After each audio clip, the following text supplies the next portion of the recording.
What's going on, everybody? MSD here, back with another video on Marvel Contest of Champions. I know, this is crazy, right? The title doesn't include the word solo. Wild stuff. But I figured this was a good enough run to, take the shot to my pride and get some content out there to showcase the new buffed Shuri, who I am such a big fan of. I was a fan of Shuri prior to her getting buffed, prior to the announcement even happening, so the fact that she's getting buffed now and the buff is fantastic, oof, very exciting. So of course this is still, beta buff, so this is not confirmed to be the final kit, but from the current kit in the buffed version of Shuri, she has the capability to almost solo the Abyss Collector. Now, I want to say almost, and I want to harp on that point, because I don't think I could have done any better in this run than I did. I played the absolute best that I possibly could have. The hand that I was dealt was basically the perfect AI for this run. I was having a lot of trouble getting, an AI that would actually throw specials, and right there I tanked the special too. I'll talk about that in a second. I was having trouble getting an AI that was willing to throw specials, and luckily this time around he threw them as often as I needed him to, so that was very helpful. And yeah, there's a lot of RNG that goes into the final 10%, the final 25% even, of this fight with Shuri, and I have absolutely no doubt in my mind that a rank 5 Shuri could do this fight. So whenever we get the possibility of having, rank 5 gems on the content creator beta, one of the first things I'm going to do is run right back into Abyss with a rank 5 Shuri and get this solo, because I know it's possible. Very similar to how I was guaranteeing the rank 4 APOC solo the Collector when I was uploading my rank 3 video. I feel the same way about Shuri. I feel that a rank 5 Shuri would absolutely, no doubt in my mind, have the capability to solo the Collector, playing in the style that I'm playing. So first let me talk about why I tanked that special 2, and then I'll get into the rotation. So the reason I tanked the special 2 is because of willpower. I needed to set myself up so I have more health than he does for a majority of this fight. So I figured if I tank a special 2 early, after taking some blocked hits and whatnot, I can heal up from that really long power lock and slow play back to, 95 or to 100%. So he's still taking damage while I'm healing. So that's the reason I tanked that special 2. Any other specials that are tanked or that I get hit by are completely unintentional, and there was no purpose behind them. But that first special 2, there was purpose behind it. So there's a method to the madness. So let me explain the rotation here.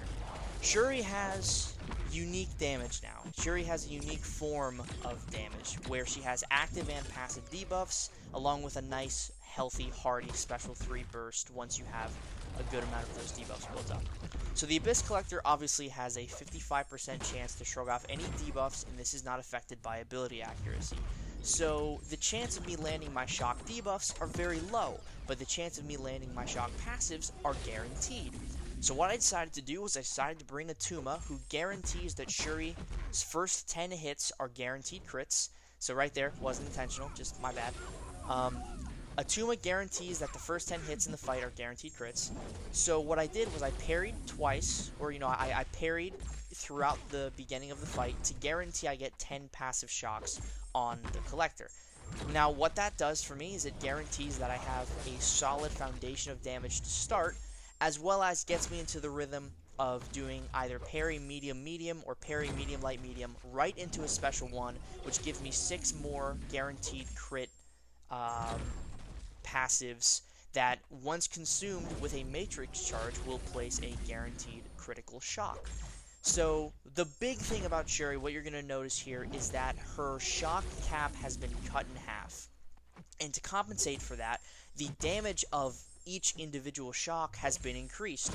So it's actually more damage now to have 50 of your original either debuff or passives than it would have been to have 100 prior to this buff, or this buff beta going live. So the damage is really solid. It would have been astronomically helpful if he did not shrug off, debuffs, because I think I would like to proclaim here that if the Collector would not have shrugged off debuffs or did not have the capability to shrug off debuffs, I think this would have been a very easy solo with the rank 4. But because I could only use passives here and only a few of my shock debuffs were going to stick just based on RNG, I was basically at the mercy of the shock passives, doing, quite a significant amount of damage. But the difference here is, although Shuri is dealing a significant amount of damage, I really have no way to sustain myself, because the damage is high, but it's not that high. The difference between this attempt and the Kate Bishop's success, the solo that was Kate Bishop, is her damage was doubled what Shuri's was. So the survivability aspect of that fight wasn't as critical. Shuri is working with half of her max damage potential here. And the special 3 is also gimped to the 50k burst, which is good, but it's not as good as it could be. I believe the max special 3 burst with all the debuffs is around 160k for a rank 4, so I'm missing about 110,000 damage from that special 3, which could be, 2 or 3 additional percentile points taken off his health pool if I do decide to throw a special 3. Another thing that makes this fight quite difficult with Shuri is the fact that you need to keep 100% uptime on those shock passives, so that means you need to use heavy attacks, right? And heavies, as this fight progresses, will give more and more power. So that's why you see me kind of scarcely using heavy attacks, very similar to how I played this fight with Apocalypse, where I was trying to slow play as much as I could so the debuffs could do their work, so I could conserve hits in the long run. And it worked out, to the best I could have worked it out to, like I said at the beginning, I feel like I played this fight as perfectly as I could have. I just did not have enough damage, or I did not have enough health to survive the final 4 to 5%, because I was at, 4 to 5% health, and he was at the same, so we were equal on health bars, but 4 to 5% for him is 200,000, 4 to 5% for me is like 4,000. So even if I was dexing all of his hits on the wall, even if I was, partial dexing all the specials, that was a nice little evade thing there with the heavy miss. Even if I was doing all of that, I still don't think I would have been able to have survived, because the specials themselves, I could go for the full dex on the special 2, but if I would have missed it, I would have died. That would have been the end of the run. And the specials ignore block penetration, or they have block penetration, and ignore parts of your block proficiency. And because I didn't have my armors, I wasn't able to get those perfect blocks like I was, a few times during this fight, where I was just blocking the entire special because I had enough of my passive armors, like I do right there, to completely block the special, and it all does 0 damage, because at Sig 200, I believe at Sig 200, each armor has a 5% chance to, increase the perfect block of a particular special hitting you. So with 15 or so armors, if you parry one hit of the special, that shoots you up to 20, and then the rest of the special, you keep blocking it, will just keep giving you armors. So there's where the perfect block came into play. That was a lot of survivability, thankfully. There was a lot of survivability coming from that perfect block mechanic. So very thankful she kept that. That didn't get taken away in her kit. She basically just has a much easier ramp up now.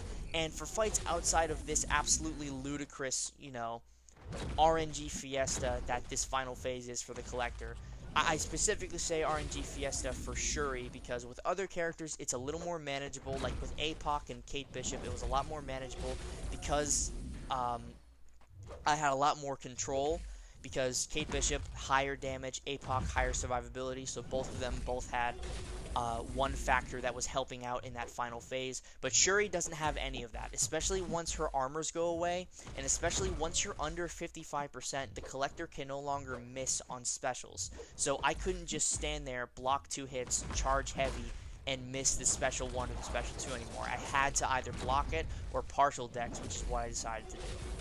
So we're rounding the bend here. The fight is just about to end. You guys are going to see, I called this the final dance, where I was trying as best as I could to survive. I was trying to get some parries off so I could build up some armor. Went for a really, really sick intercept there. Do a little dancing on the wall to try and just survive. Again, this is a game of survival. I really couldn't use the special 3 anymore because it would push him red immediately. So unless I knew it was going to kill him, I really couldn't have used it. And at this point, I was just fighting for my life. You know, I had no idea if I was going to be able to do it. I was just trying as hard as I could to survive.